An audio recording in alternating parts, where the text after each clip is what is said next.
Hi there. So you're a new Warframe player that's confused as all heck about what Warframe is, how and where you go and all that. Well, this is the guide for you.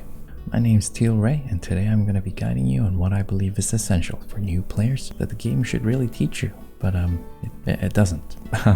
So we'll be covering Warframes, weapons, mods, and what you should be doing as a newbie over there on the left. I've put timestamps in the description of the video, which should appear in your playback bar, so you can jump to any sections you may want to listen to again. Anyway, some quick points before we get into the chunky bits of the video. Warframe has been around for a bit, so a lot of the guides out there assume you have lots of knowledge. This video is made for newbies that do not have much knowledge, and will hopefully help you. The game may feel overwhelming since there's so much to learn. Being an old veteran myself that recently returned, even I was super overwhelmed with the amount of new stuff, but everyone in the game is friendly. There's still the same newbie friendly culture from back in the day. If you have any questions not answered in this video, you can always ask in the comments below. And in game, there is a channel called Q&A where you may ask questions to older players. There is also the wiki page in case you need more info. It's warframe.fandom.com/wiki up there. Warframe is pretty fun. I enjoy it lots, and I think you will too. I've made lots of friends, joined the clan, and gotten lots stronger, all while having fun along the way. Well, let's go to the guide now. Section 1. Here we go. A Warframe is the armor you're using. If you've played through the intro or tutorial mission, then you'll already have one of the starter Warframes unlocked. This is either Excalibur, Mag, or Vault. Each Warframe has 4 unique abilities and a passive, kind of like in Valorant or League of Legends. You can also look at each Warframe's abilities in the codex. There's a lot here, so try not to get too overwhelmed. You can work through it piece by piece over time.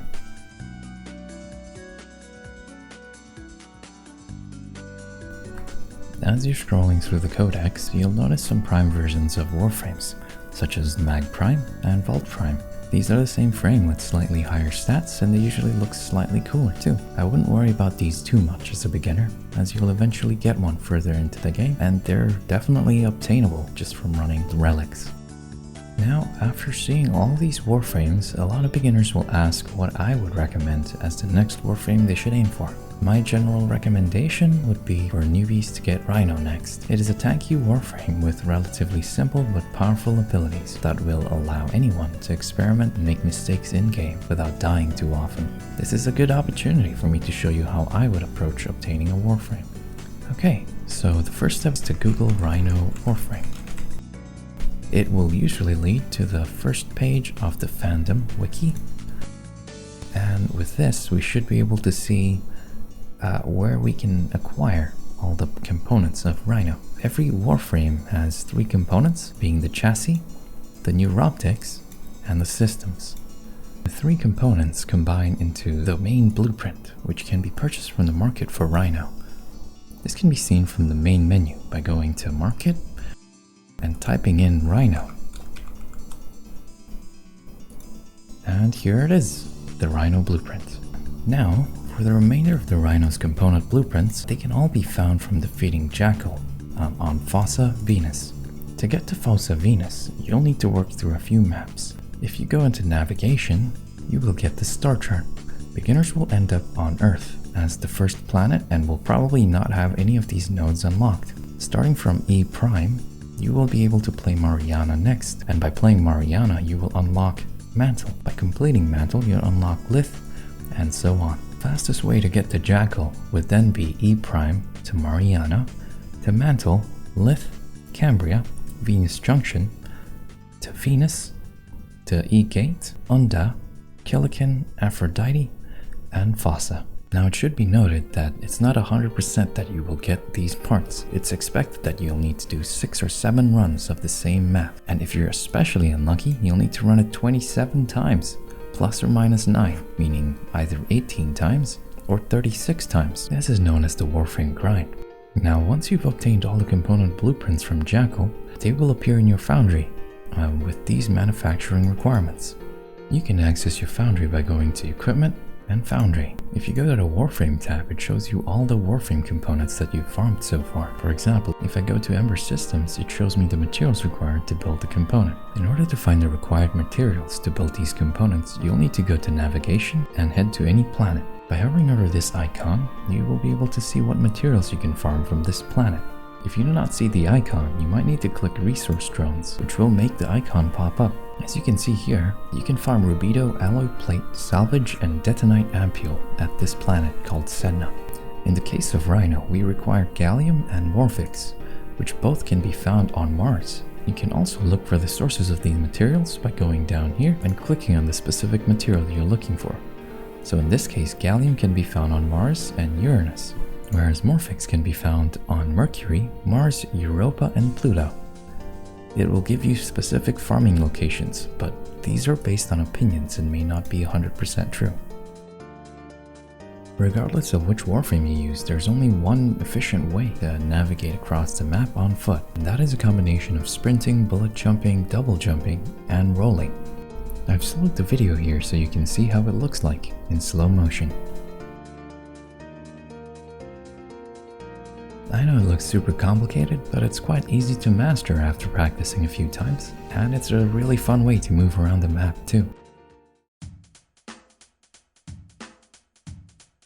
In Warframe, there are 3 types of weapons, the first one being primary, the second, secondary, and the third being melee. The primary weapon is what you'll be using most of the time, and the secondary is a pistol as a backup weapon. The melee tends to be for close quarters combat, and tends to deal the most consistent damage overall. From the codex, we can see that there's a ton of weapons in the game, come in all shapes and forms. They're actually split amongst the 3 classes that I've just mentioned, being melee, primary, and secondary. If you were interested in any of these weapons, you could look them up on the wiki page individually. In addition, on the market, there are blueprints as well. Just make sure you check this filter so you can filter by the weapons that actually have blueprints on here. For example, if I'd like to go and get a melee weapon, and let's say we wish to build a bow, you can buy the blueprint here for 15,000 credits. And once you buy it, these are the materials you actually need to build it. It's really easy to build, shouldn't take you too long to farm the materials. And same as a Warframe, you will find the blueprint in your foundry, as you can see here, where we can build the dual heat swords since we have all the materials required. It will take 12 hours to build though.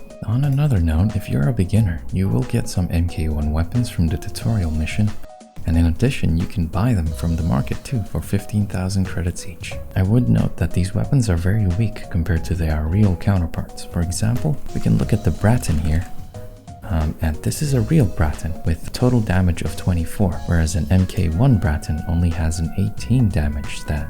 While MK1 weapons are great for beginners, I would recommend you sell them after you've hit level 30 on them by going to your inventory and selecting the weapon you wish to sell and pressing sell items. The reason I'd advise you to sell MK1 weapons is they take up very valuable weapon slots, and the only way you can obtain weapon slots is by spending platinum, as you can see here. While 12 platinum is a small amount, especially for an endgame player, as a newbie this is a bit harder to farm, and as such those weapon slots that you start with are extremely valuable. As a side note, my recommendation for you to level the weapon to level 30 is for you to obtain required mastery points to advance your mastery rank. Now you may be confused about the term mastery rank, or MR as most players would call it. MR is best described as your account's level and is a sign of how experienced you are with the game. Some weapons do require a very high mastery rank in order to use them. In this example we're looking at the Ambassador, which requires a mastery rank of 10. As at the time of this recording, there are 31 mastery ranks. While they are cool, I wouldn't recommend a beginner aim for any mastery rank in particular unless your specific Warframe or your specific weapon requires it. Instead, there are a few things I would recommend a newbie go for, and I will cover these steps at the end of the video. So, we're on the final section of this guide, just before the beginner recommendations. These cards are called mods, or modifications or modules. There's a lot of them. As you can see, and it's easy to get overwhelmed. But before we click off the mod codex, it should be noted that all of these mods have sources. In this example, in Critical Delay, you can get them from Orokin Vaults. Alternatively, you can always go to the wiki page to try and look for it directly. In terms of what you need to know about mods, each card provides a powerful modifier to the specific equipment it relates to. For example, take one of the most well-known mods in the game, called Serration. Serration is a mod specifically for rifles, a type of primary weapon. It increases the rifle's damage by 165% at max rank. Mods are very powerful. You can install them and remove them from equipment at no cost at all. Each component of your loadout contains mod slots. You can access these through the main menu, then equipment, then Arsenal, then press Upgrade on the component you wish to mod. Once you're in this menu, as a beginner you can press Actions, and you can use the Auto Install feature. It is a bit derpy though, since it doesn't take into account the strengths and weaknesses of most equipment. While I would recommend you look up specific guides for the equipment you're using, I'll also say that most of the guides out there assume you have all the mods required. Some of these mods are quite rare, or extremely difficult to obtain as a newbie. Please don't get discouraged though. You will get most of the essential mods as you play the game. Once you're further into the game, you can start looking at farming particular mods for your weapon or Warframe that are harder to get. It does help to talk to a more experienced player if you're unsure, since there's so much to learn. Equipment generally have a mod capacity of 30 at max level. Each mod consumes a certain amount of mod capacity depending on their individual level. If you'd like to make a mod stronger, you'll need to upgrade that individual mod. This will also increase the amount of capacity they take. To upgrade a mod, you can press the mods button in your upgrade menu. Make sure to press this all button, or it will only show mods currently in use on the equipment you were from. Here, I demonstrate the upgrade process for a mod called Reach. Reach has 3 levels, as shown by the gray circles below the card. You'll need Endo and credits to level mods up. You get both Endo and credits by just playing through Warframe naturally. Be aware though that some mods have many levels and take up a ton of Endo to upgrade. For example, Redirection, which has 10 ranks and takes 10,230 Endo to max out.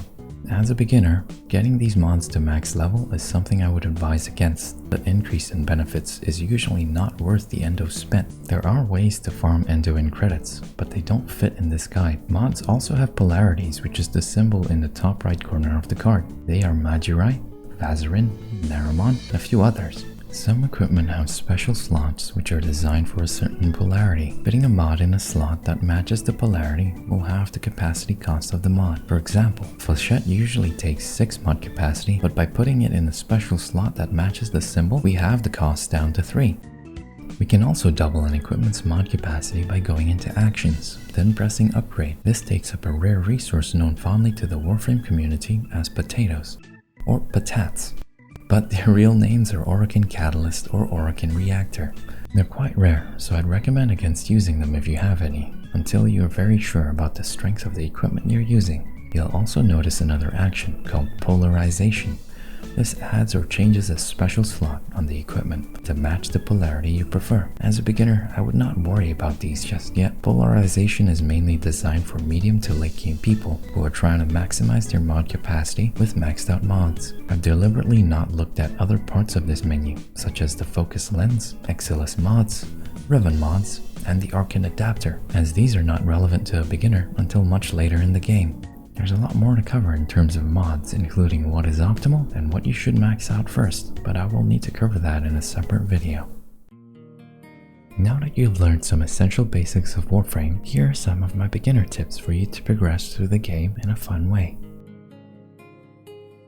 Firstly, I'd recommend you work through the star chart to unlock all the other planets through the shortest route possible. This will mean completing nodes to get to relays. I'm not recommending you complete all the nodes at the beginning, since this only becomes relevant closer to the medium to end game and can be tiring for newer players. As an example, since all beginners start on E Prime, to get to Venus, you'll need to complete Mariana, Mantle, Lith, Cambria, then the Venus Junction.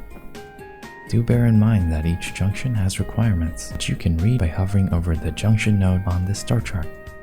My second tip is for you to do the quests given to you by the game as you play it. The quests usually allow you to learn the concepts of the game one piece at a time. I would strongly recommend you play through the main quest line, which starts with your tutorial intro mission. They give you very crucial lore which will make you immune from spoilers. They also give you very cool equipment too. The quest names in this quest line are Awakening, Boar's Prize, Once Awake, the Archwing, Stolen Dreams, The New Strange, Nata, The Second Dream, and The War Within. Part of Warframe's community culture is that we try not to spoil the game for new players, since we feel that everyone should experience the story in its entirety. However, completing this questline as soon as possible will allow you to talk better to the veterans of the game, as they will not need to fear spoiling the story for you. My final tip is to look for some friends that you can play the game with. It usually helps to join a relatively high level clan, as it helps with finding friends or mentors. It also gives you access to more Warframe and weapon blueprints for you to work on when you get to the medium or late stages of the game. If you're having difficulty looking for people to play with, you can usually look for other players in the recruiting chat. If that doesn't work, feel free to join my Discord where we have a Warframe channel, and if I'm streaming at the time, you can join me too in my parties and we can play together. And with that, you should be ready to jump into Warframe. I hope it wasn't too overwhelming, because I know there's a lot to learn. You may need to be patient with yourself and take one step at a time in your journey. I hope you found this guide useful. If so, please press the like button below so this video can reach other Warframe newbies too, and hopefully help them along the way. If you have any questions for me, please feel free to comment below and I will reply to it as soon as I can. Alternatively, you'll also find me on Twitch. I've linked my schedule in the description of this video so you can catch me when I'm live. Thank you for watching, and I hope to see you next time.